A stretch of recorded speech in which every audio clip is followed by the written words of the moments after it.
Doctor साहब, मईशत का पहिया बराह रास्त वाबस्ता होता है सियासी इस्तेहकाम से। चंद खबरें आती हैं इलेक्शन के हवाले से और हम देखते हैं कि मईशत दोबारा से डोलने लगती है। खुदा न खास्ता अगर माशी अदम इस्तेहकाम आता है या फिर नहीं आ पाता तो क्या नताइज हो सकते हैं इसके? बहुत शुक्रिया। देखिए, बात यह है कि हुकूमत और बार बार ये दावे कर रही है कि हुकूमत की कोशिशों से, उनकी पॉलिसियों से मईशत में बेहतरी आ रही है। लेकिन मैं पूरी जिम्मेदारी के साथ ये कह रहा हूँ कि जो आदाद शुमार वजारत ख़जाना ने इस हुकूमत के दौर में जारी किए और जो आदाद शुमार स्टेट बैंक ऑफ पाकिस्तान ने जारी किए निगरान हुकूमत के दौर में, जी। वो इस बात की निशानदही करते हैं कि बेशतर माशी अशारिये या तो ख़राब हुए हैं या आदाफ के मुकाबले में कम हैं और ख़ित्ते के मुल्कों के मुकाबले में बहुत ज़्यादा ख़राब हैं। महंगाई यकीनन अक्टूबर के मुकाबले में नवंबर में भी बढ़ी है। और अगर आप सिर्फ महंगाई जिसका ताल्लुक आवाम से है देखें तो पाकिस्तान में इस वक्त महंगाई है 29.2%। श्रीलंका जहां डिफॉल्ट की बातें करते थे उनकी महंगाई है 3.4% और भारत की है 4.5%। और हमारी शरह नमू भारत से तकरीबन 1/3 है।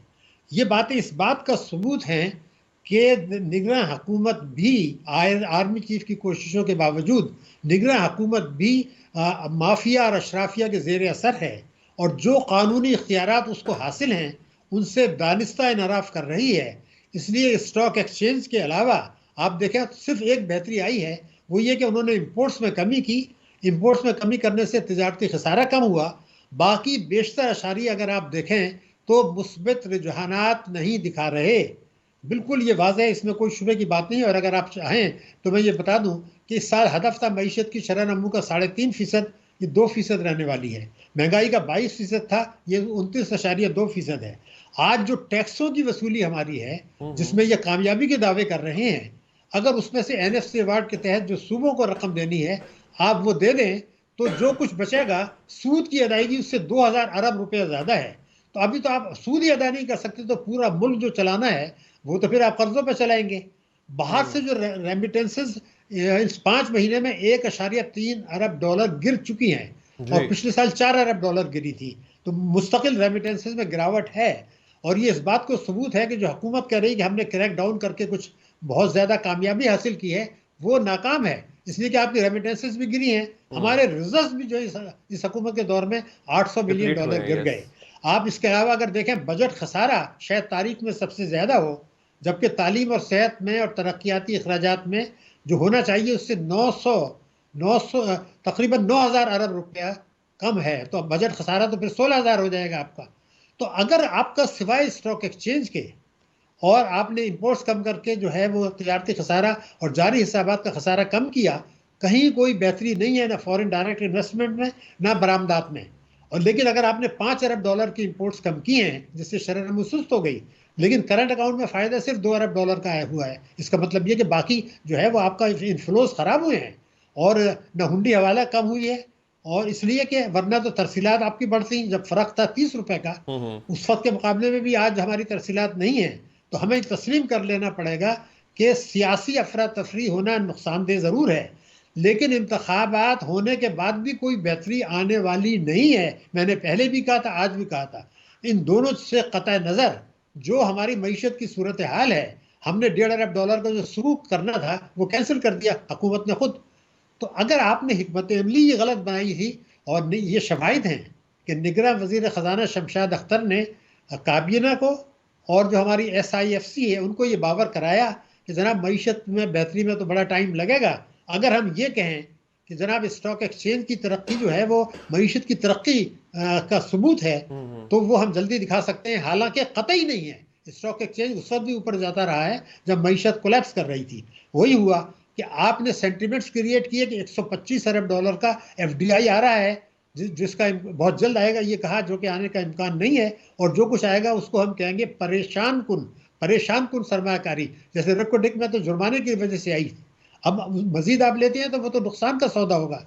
फिर ये हुआ था कि 2022 में मैंने आपके प्रोग्राम में भी कहा था कि बेतहाशा दौलत कमाई लोगों ने 2000 अरब रुपए का पैकेज दिया कोरोना की आड़ में, सस्ती शरह सूद पे कर्जे दिलाए गए बैंकों से, सिफर शरह सूद पे दिलाए गए। तो वो जो बेतहाशा दौलत कमाई थी कंपनियों ने, अब उनको डिविडेंड देना पड़ा जो वन टाइम है, उसका भी असर हुआ। और हुकूमत ने बड़े पैमाने पर अदारों से कहा कि आप मालियाती इदारों से कि आप इन्वेस्टमेंट करें स्टॉक एक्सचेंज में। उसकी वजह से वो आर्जी तौर पर ऊपर चला अच्छा। गया, उसको सहारा मिला। लेकिन उसके अलावा ट्रेड डेफिसिट के अलावा तो आपकी कोई बेहतरी नहीं है। बल्कि मैं ये समझता हूं कि एक बहुत बड़ा आपके सामने जो पैमाना है वो ये है कि 15 नवंबर 2023 को, आपके इल्म में है, आईएमएफ ने कहा जी हमारे मामला तय पे आ गए। मिशन ने कहा 7 दिसंबर को आईएमएफ की मीटिंग थी, उसमें नहीं रखा गया हमारा केस एग्जीक्यूटिव बोर्ड के सामने। उसके बाद 3 मीटिंग्स हो रहे हैं, उसमें भी नहीं रखा गया। अब रखा है 15 जनवरी को। क्यों रखा है कि वो हमारे ऊपर दबाव है, अमेरिका की पॉलिसी है चीन को कंटेन करें, सीपैक को सुस्त करें, भारत को आगे ले जाएं। और चीन हमारे ऊपर दबाव डाल रहा है कि जी आपके यहाँ दहशतगर्दी की वारदातें हो रही हैं तो हमें कुछ सिक्योरिटी के लिए करने दें। उधर अमेरिका हमारे आर्मी चीफ गए हैं, वो उस वक्त तक हमें नहीं होगा जब तक उनका दौरे से वापस नहीं आ जाएंगे, वो मीटिंग नहीं करेंगे।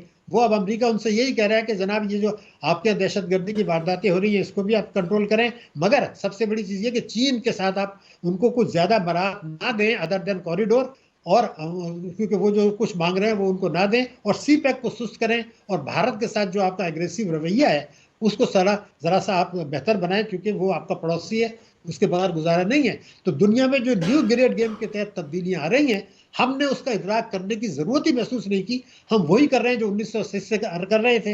हालांकि सबको पता है कि 2024 में इलेक्शन के बाद जो भी हुकूमत आएगी वो कुछ नहीं कर सकेगी, उनको फिर 2024 में आईएमएफ के पास जाना है। दूसरी तरफ आईएमएफ ने अपने इस वक्त हमारे ऊपर हल्का हाथ अदरवाइज रख दिया है, क्योंकि जो शराइत उन्होंने हमसे पूरी करा के तबाह करना था वो कर दिया। अब वो 2024 में शराइत लाएंगे, अब सिर्फ वायदे तो ले सर, रहे हैं। डॉक्टर साहब, आपने कहा कि सियासी इस्तेहकाम अगर रहता है तब भी अगर हम पॉलिसी चेंज नहीं करेंगे कोई फर्क नहीं पड़ेगा। अब मैं बात कर रहा हूं वर्स्ट केस सिनेरियो की। सियासी अदम इस्तेहकाम अगर रहता है या फिर मजीद बढ़ जाता है, तब क्या मंजरनामा देख रहे हैं, तब क्या तस्वीर खींचेंगे आप? अगर सियासी इस्तेहकाम हो जाए बड़ी अच्छी बात है, लेकिन जो मईशत की सूरत हाल की जो फिगर्स हैं जी। वो इस बात को चीख चीख के कह रही हैं कि बगैर मईशत में शोबे में वो इनकलाबी इकदाम टैक्सों में और तवानाई के शोबे में नहीं करते तो दुनिया का कोई आदमी ले आए, या बेस्ट से बेस्ट आदमी भी, माशी इस्तेहकाम भी ले आए, डंडा भी ले आए, सब कुछ ले आए। लेकिन जो फिगर्स हमने अभी आपको टैक्सों की बताई, आपका 2600 अरब रुपए का जो है वो सर्कुलर डेट पड़ा हुआ है, आपके पब्लिक सेक्टर के लॉसेस जा रहे हैं। तो इन तमाम चीज़ों को ये बात रोशन है कि या खुदकशी कर ले कौम और हुकूमत माशरा, या इस्लाहात को कानूनी शक्ल दें इंतखाबात से पहले। क्योंकि इस्तेहकाम अब 100% भी ले आए, मगर जो मुशर्रफ के ज़माने में भी जो है आपको याद होगा बहुत था। लेकिन मैंने 2005 में जब वो सुनहरी दौर कह रहे थे, एक किताब लिखी थी कि ये बुलबुला है।